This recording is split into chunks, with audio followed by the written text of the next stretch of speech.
some other college football, and gonna dive into some NFL work now. LC football officially got their first win last week. It was behind the great play of quarterback James Powell Jr. It was his first career win at LC and his best game as a starter. And when I say his best game as a starter, it was completely his best game as a starter. The week prior at home, he was able to throw his first career touchdown pass at LC and through his entire collegiate career. And last week, he surpassed his performance and got 3 touchdown passes. He mostly gave the ball to his boy Micah Dunn. 4 catches, 127 yards, and 2 touchdowns. And it was a very exciting day for the Wildcats. So, Lane, were you able to go to that game? No, but I've heard about it, and I heard that they got the win 41-35 over Oklahoma Panhandle State University. And I saw that Mikhail Franklin actually won the SAC Special Teams Player of the Week. Yes, he did. He actually had 2 kick returns in this game, but one of them got called back because of I think it was a blocking in the back penalty, or some type of illegal activity on the field because of a blocker. So he deserved it. Like his first one, he got it out for I think 85 yards. And the crazy thing is, he got it from the same sides both times. Far right hand side. Well, left hand side facing the field. It was great. He really did deserve that. And, Devin Briscoe, he had over 20 plus carries for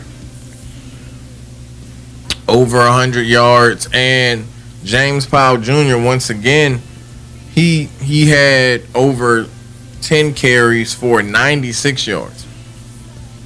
So, and overall, just with James Powell, he was able to put up almost 250 to 300 yards of offense just through the air and with his feet. Now, they're on a bye this week, so hopefully they will be able to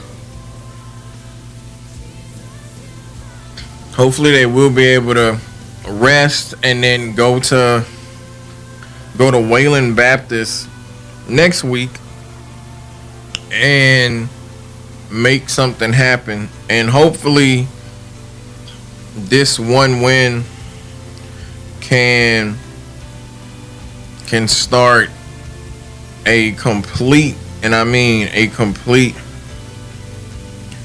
turnaround. Now, the team that they play is 2-3 overall, 2-2 in conference, but their defense is not that good. Their defense has allowed 187 points on the year, while only scoring 76 on the offensive side of the ball. Now, the only leverage that they do have is that they're great on the road, but they're horrible at home. They haven't won a home game yet this season.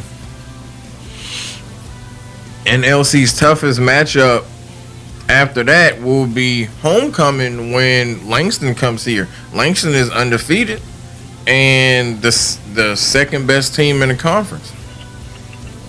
So hopefully everything will go right for the Wildcats going forward. Now, speaking of things going right, LC women's soccer, they went undefeated last week, going 2-0, beating the preseason number 2 team in the entire conference 2-0. and they're also 5-time RRAC champs. They've only been in the Red River Athletic Conference since 2013, which is when they started to win 5 straight conference championships. The time they got in, they just started winning immediately. And that team is Our Lady of the Lake University out of San Antonio, Texas. And Coach Carla said this was the game she was waiting for. And they play again tonight at 5 p.m. on Wildcat Field. So y'all should go ahead and go out and watch them. This is I feel as though LC women's soccer will be one of the top teams in the nation very, very soon. So, do you plan on trying to go see that game, Lane? I actually have football practice tonight, but those 2 games where they swept they got the sweep, and then also Cairo Pedria wins the RRAC Player of the Week, and Tara Garcia is also winning some awards in the RRAC. So the Wildcats are doing pretty good on the soccer field.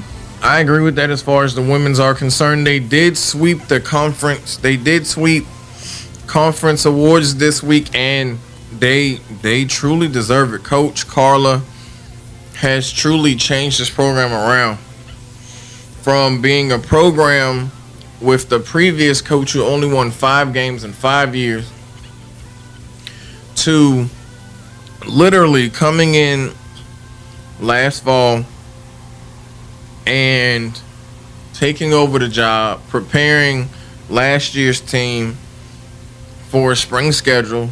They didn't get to play the entire spring schedule because of COVID concerns. So they went 0-4, but even though they went 0-4, she has a completely new squad full of freshmen from overseas, from Belgium, from Spain, from Brazil, France, everywhere. And she is now 8-1. She has surpassed the old coach in wins, and she's second all time in wins. She has her second 4-game win streak of the season, and can extend it to 5 tonight against a Texas A&M University Texarkana team who has only won 1 conference game and is somewhat up and down. She's 8-1 right now on this season, but just in one almost one calendar year, she's changed the entire program. She's affected her team way more than the previous coach did. She only has now 5 losses on her record, which is very impressive for a second-year head coach.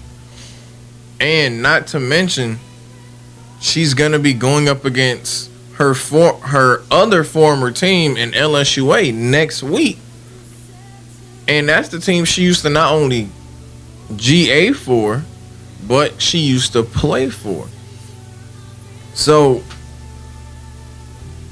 with that being said, one of the other toughest games that they have to face will be on Saturday against the current champion in LSU Shreve. But they aren't doing that well too. So my prediction is that Coach Tejas is gonna sweep conference undefeated and get these Lady Wildcats to the national tournament. Now, there are a lot more great things that the Wildcats have been doing. Men's golf. I don't know if you're much of a golf fan. I'm not. but they finished fifth, which is their best finish in 7 years. They finished fifth in their first conference tournament, and volleyball is going up and down, but they're still primed to make the conference tournament for the first time in their history. But the talk of the town, besides women's soccer and besides football, is basketball. Men's basketball kicks off in just three, two, yeah, 2 weeks.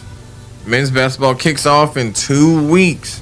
They play on Saturday, October 23rd. And you know what? The RRAC has picked them to finish 8th. Knowing what they did last season, they picked them to finish 8th. And I don't feel like that's right. I feel like they deserve something better.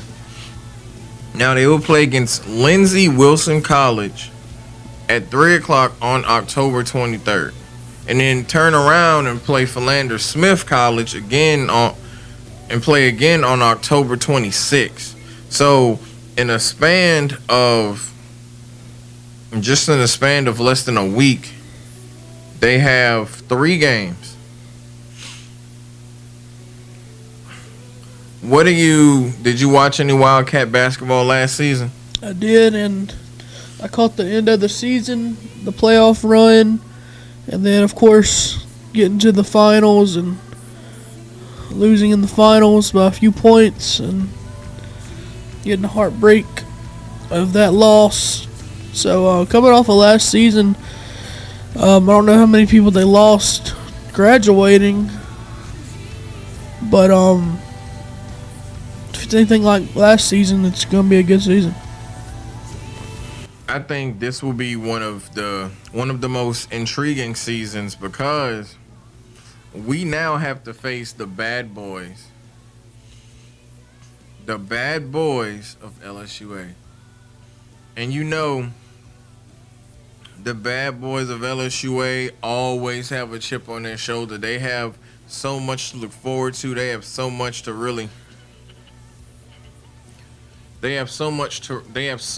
to prove to everybody. They've been. I'm not speaking on a personal level. I'm only speaking on a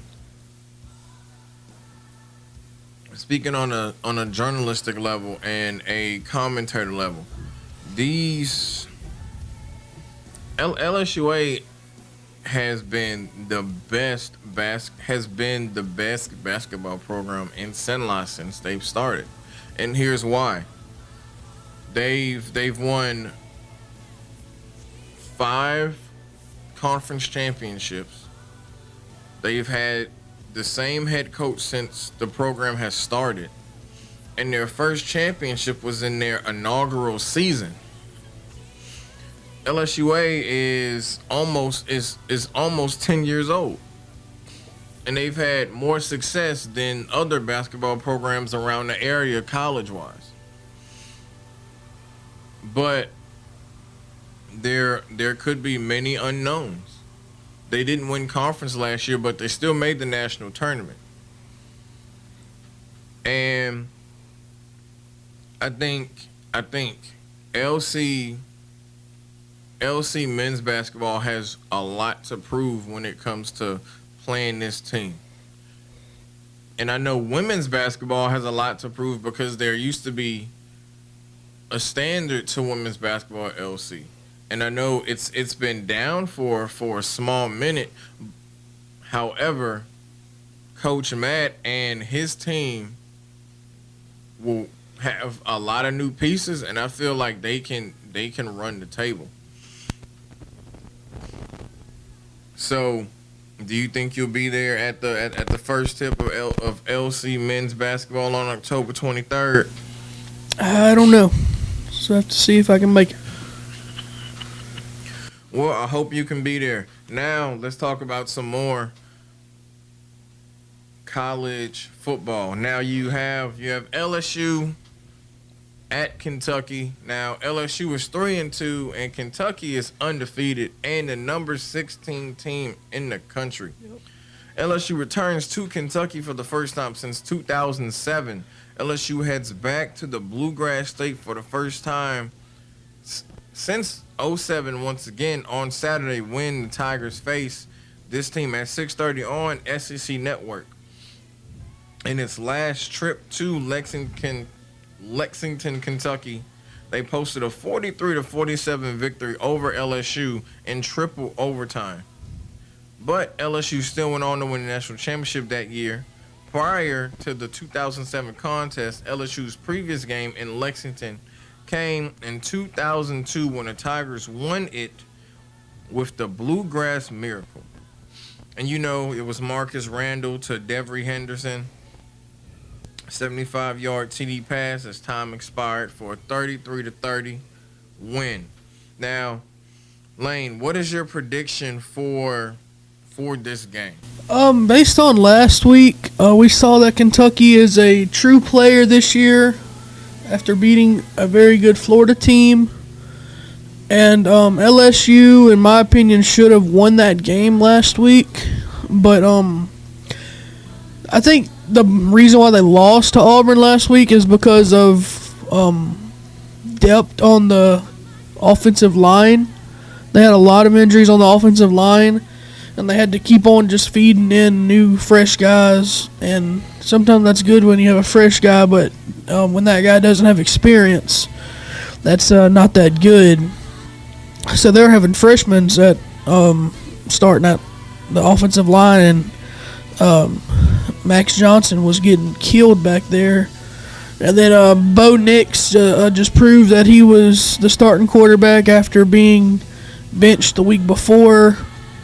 After Auburn put in T.J. Finley, the former LSU quarterback, and then Bo Nix takes this team over and puts them on his back, and just takes over the game versus LSU and wins the game for Auburn.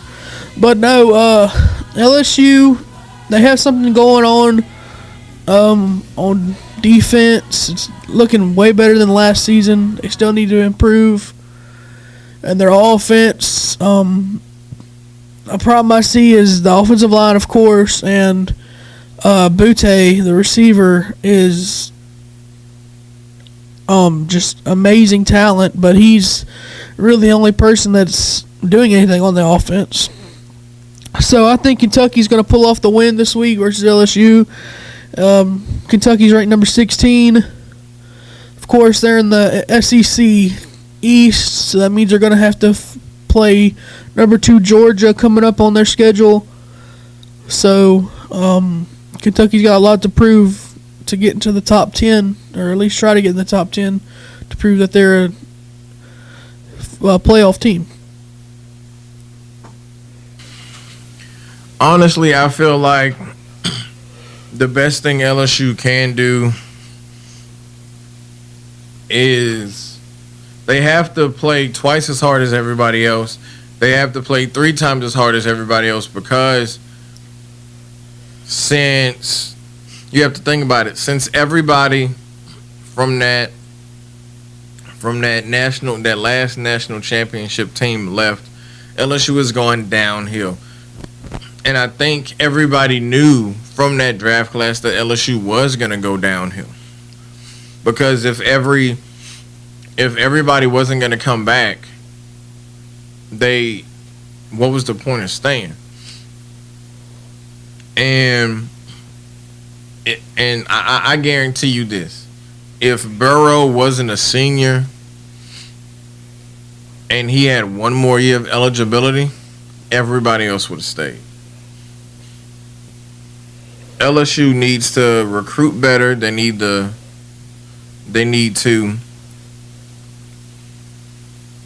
find a better play style. They need to teach technique and more fundamentals, especially with the offensive line. They need to teach their offensive line how to pick up a blitz, because I think it was number 70. It was number 70, and it was the running back Tyrion Davis-Price. Tyrion Davis-Price literally let that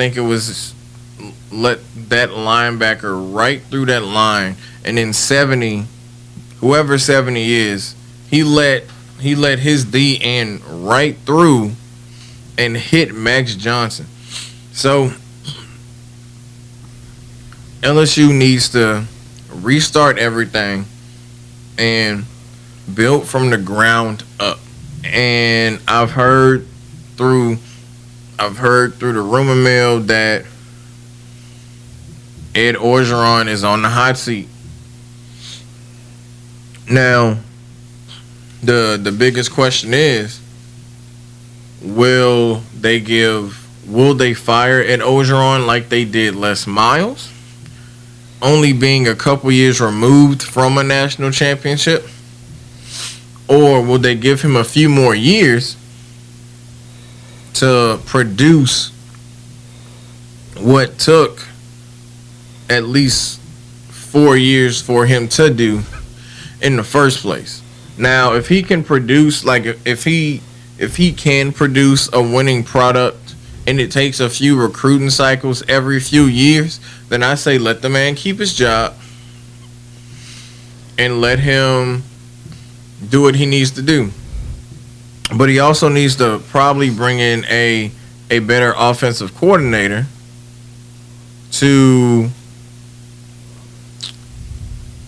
handle his business. That's how I feel. Yeah. But we all know that if LSU can get this upset, it will spark a lot of morale, and it will certainly help things with Ed Orgeron go forward, because since losing that first game to UCLA,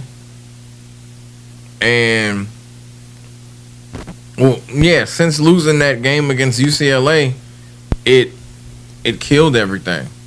It took away any momentum. Like, when was the last time a Pac-12 team, Pac-10 team beat an SEC team? True. So I'm hoping that LSU can pull it out, but Kentucky can either be two things. They can be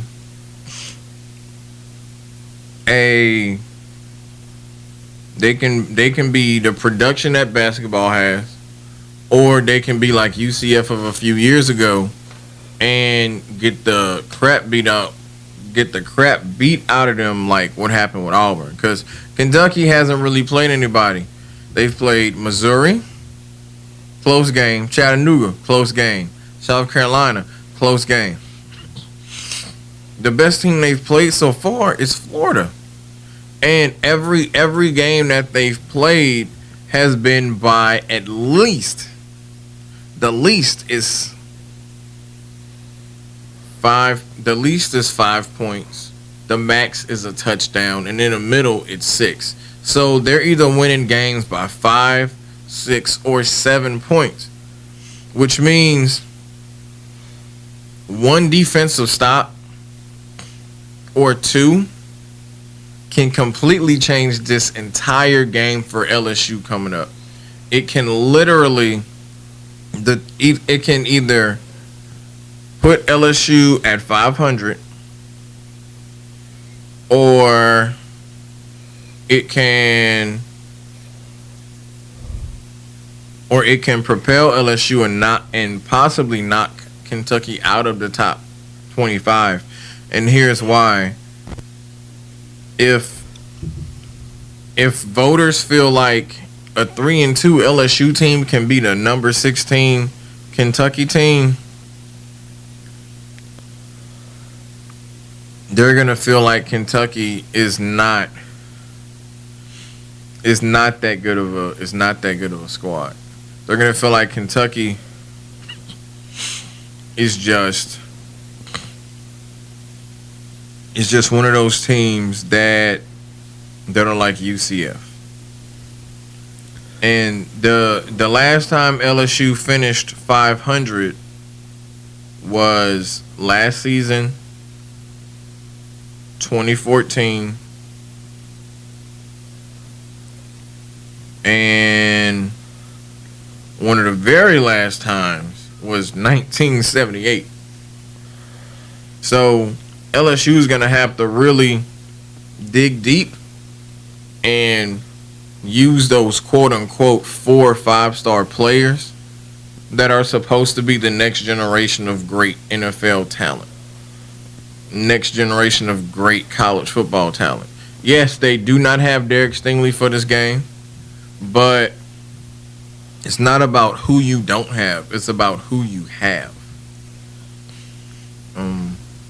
You want to go rapid fire on some NFL games and some high school games real quick Yes, sir. before we got to get out of here? Oh, yes. All right. Let's get to this. Let's get to this rapid fire high school. All right. Tonight we have the Red Buckeye. The Redder. I'll agree. We got Gina at Caldwell. Gina played really, really good versus Toga last week. Got to give them props on that win. But in my opinion, always, I'm going to take Toga on the high road. We messed up a bunch of times. And whenever there's 5 minutes left and our defense stops Gina beyond the 50 3 times and gets us the ball within the 50-yard line to score 3 times in a row, and we can't score, I don't know what to do on that one. So, but I got to give Gina props on keeping their defense strong when we played on offense, but our defense was tearing them down. I say Gina is a complete underdog. Benton at Pickering. Pickering. I would say Pickering. Northwood at St. Mary's. St. Mary's. It's a revenge game for Northwood. I say Northwood. Even though my heart says St. Mary's, I gotta root for Northwood. I'm sorry. Logansport at Block. Logansport. I'll go with that. Leesville at Bolton. Leesville. Yes, Leesville. Bolton. I'm sorry, Coach Teague, but you may not win a game this season, brother. Yeah, he's not. I say Leesville. All right. Jonesboro Hodge at Bunkie. I'll give it to Bunkie. I don't like Bunkie. Me and Bunkie got a lot of beef, so I'm saying Jonesboro Hodge. All right, Oakdale at DeQuincy. I like that coach though. He's very nice. Oakdale. I'll say Oakdale. Marksville at Grant. This is an easy one. Grant all the way. Grant all the way. Even though it breaks my heart, Brady Parker tore his ACL 2 weeks ago. They won their game last week by Eli Morrison came in at backup and took the reins and led them to a victory. So I'm hoping they stay on track and not lose focus just because they lost their quarterback. Very, very talented Brady Parker, but in football it's always next man up mentality, so they got to keep it going. Well, I need you to tell that to Walker Howard because he got hurt this past week, and his dad said he still plans on playing this season. He can be stupid if he wants to, but that's on him. Yes, I go Grant. Rose Pine at Kinder. Rose Pine. I say Kinder. Avoyelles at Lakeview. Avoyelles. I agree with that. Lakeview is Montgomery at LaSalle. LaSalle. Montgomery. I saw them play at Menard. Them boys know how to rock. Winfield at Manny. Manny. Always Manny. Red River at Menard. Red River, because they gave Manny a heck of a game last week and almost pulled out the victory. Coach JC, I'm so sorry, but I gotta go Winfield. I mean, not Winfield. I'm sorry, Red River. All right, Southwood at Natchitoches Central. Natchitoches Central, because last week Natchitoches Central pulled out an upset victory over Bird. I agree with you. Natchitoches Central, they are undefeated, and they are looking to make a statement. All right. Ruston at Pineville. We're going to go with Ruston. This is a tough one for me. Even though I don't know the coach at Pineville, we live in Pineville. Very, very good coach. I'll go Ruston. All right, Tioga at Peabody, and it is Peabody's homecoming. Peabody's homecoming, yep. Go Tioga, of course. I have to go with Tioga, but Arthur Lavalace did run for 44 carries and 311 yards. Who did they play last week? Some team in Lake Charles. Yeah, that's not going to happen on Tioga's defense. And the biggest game in the entire state of Louisiana. The biggest game. I don't care nothing about U-High, John Curtis. Well, no, never mind. Edna Carr and Warren Easton is the biggest game in the state. So, I'm sorry about that. Ash at West Monroe. Who you got? I'm going with Ash because they're looking better than they did last year. And they were dominating last year, and they're looking better than they were last year. You got to think about it. Ash has officially played more games this year than they did all of last. Well, regular season games, because they went 4 or 5 games in the playoffs. Yep. So last year they only lost 1 game, and that was the West Monroe game. I'm going Ash because I will be there, live streaming on Facebook, 446 Sports. Look it up on Facebook, 446 Sports. We will be live streaming all Ash games this season. And just for the fun of it, who you got, Warren Easton or Carr? Whew. I'm going to go with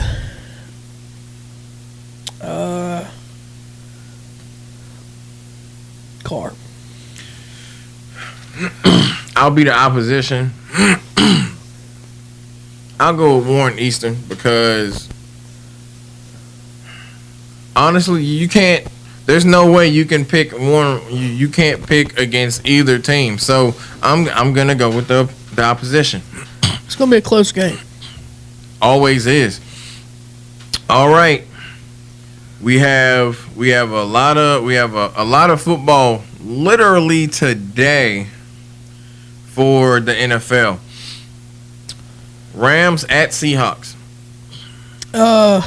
Rams, their offense is just killing it this year. I say Seahawks are going to take it. Packers at Bengals, and Packers did just sign Jalen Smith from the Cowboys. That's right. I'm going to go with Bengals in the upset. I agree with you. Browns at Chargers. The Chargers. I go Browns because the Chargers might need a few bolts to charge themselves up after this beatdown. 49ers at Raiders. The Raiders. Derek Carr is just, like I said last week, having an MVP season. And he's connecting with all his wide receivers. Defense is playing lights out. They did lose last week, but that's a game versus the very good Chargers team. But I'm picking the Raiders. I'm going with Gruden and those Raiders. All right. The worst game on the schedule, Giants at Cowboys. Hey, I don't hate on the Cowboys this year. They're legit. People say that every year. Every year, the Cowboys are legit. The Cowboys are legit. Oh, yeah. But they haven't made an NFC championship game since 1995, and that's when my little brother was born. Oh, I know. Trust me, I'm one of the biggest Cowboys haters. But they're playing legit this year. Their secondary is lighting it up. Trayvon Diggs has got 5 picks in 4 games. Dak Prescott is playing like the comeback player of the year. He's going to win. Zeke is doing good. Tony Pollard to getting in, second string running back. He's getting a lot of touches. And of course, CeeDee Lamb, Amari Cooper, they're doing good as well. I'm going with the New York Giants. They just beat my Saints. Unfortunately, they just beat my Saints. So if you can beat my Saints, you can probably hang in there, and it went to overtime. So, all right, this Sunday game, Saints at Washington. Coming into the season, Washington was projected to be the best defense in the league. They're 2-2, and I forget who they've played already, but losing Ryan Fitzpatrick week 1 was kind of hurt them a little bit. But Terry McLaurin, Scary Terry, he's doing fantastic at receiver, taking up all the slack that he needs to. But their defense, I mean, if they're 2-2, I don't guess that they're doing as good as everybody hoped they would. But I'll take the Saints in this one. I will always take my Saints. I don't care if we're 0 and I don't care if we're going to have a season where we only win one game. I promise you, I will always take my Saints. As a fan, I will always take my Saints. But as a realistic, as the journalist in me and being realistic, I'll always be more realistic than anything else. But right now, the Saints have a lot more to prove than Washington does. Washington did make the playoffs last year, but they have a good bit of their pieces still there. The Saints lost Drew Brees, and I wouldn't say they're in rebuilding mode, but they still have a lot to fix and to do. So I'm gonna say the Saints because right now it's even. The Saints are favorited to win by 2.5 points, I think. So I'm gonna go with my Saints, and it's gonna be a good Sunday. My Grambling Tigers are playing this weekend, but unfortunately I can't watch because I have a debate tournament here at LC. They play Alcorn State, the team without any athletic trainers because they can't afford them, and because they get sick and they can't have a tight rope around their program. So it's been fun. Oh, one last college football game. Southeastern versus Nicholls. Who you got? Nicholls. I say this is a toughie because they're both ranked teams, but rank means nothing at the end of the day. However, it seems like this Southeastern team is very charged up, but Nicholls has a quarterback in Lindsey Scott Jr. who has had such a journey, and I mean such a journey, going from LSU to leaving LSU, going to EMCC, shout out Last Chance U, then going from EMCC to where he won a national title, and he went to Missouri, then he left Missouri and went to Nicholls.